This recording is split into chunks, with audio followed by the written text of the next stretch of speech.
Hi friends, ఈరోజు వచ్చేసి ఎండి తుంపులు అంటారు కదండి, లేకపోతే ఎండి ముక్కలు అంటారు. ఎండు మాంసంతో గోంగూర వేసి కూర వండుదాం అనుకుంటున్నాను. ముందుగా ఎండు మాంసాన్ని చక్కగా మనము నానబెట్టుకోవాలి.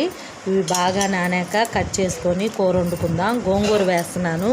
ఏమండి, మీకు ఇష్టమేనా ఎండు తుంపులు గోంగూర? ఫ్రెండ్స్, గోంగూర చక్కగా కట్ చేసి పెట్టాను. కొండ గోంగూర చాలా టేస్టీగా ఉంటుందండి.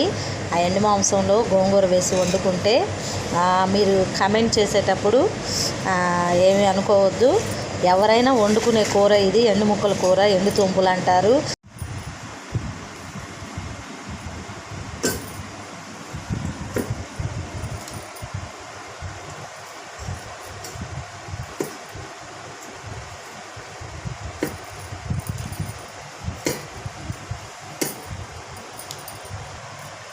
ఫ్రెండ్స్, కూర కోసము ఉల్లిపాయలు పెద్దవి ఒక 2 కట్ చేశాను. పచ్చిమిర్చి ఒక 5-6 దాకా కట్ చేసి పెట్టుకున్నాను. కరివేపాకు, కొత్తిమీర, టమాటోలు కావాలి.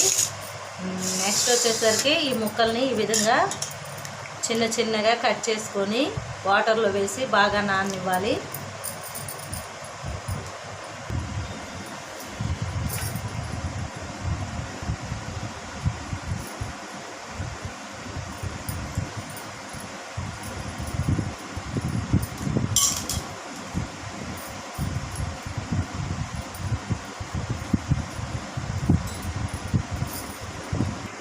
కూర కోసం సిద్ధం చేసుకున్నానండి. గోంగూర, టమాటోలు, ఉల్లిపాయలు, పచ్చిమిర్చి, కరివేపాకు, కొత్తిమీర ఈ విధంగా నానబెట్టాను.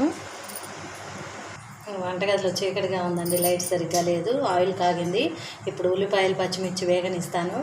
ముందుగా ఉల్లిపాయలు, పచ్చిమిర్చి నూనెలో వేగనిచ్చాను. తర్వాత ఎండు ముక్కలు కూడా వేయించి అందులో ఉప్పు, పసుపు వేశాను. టమాటో ముక్కలు వేశాను. కొత్తిమీర వేశాను.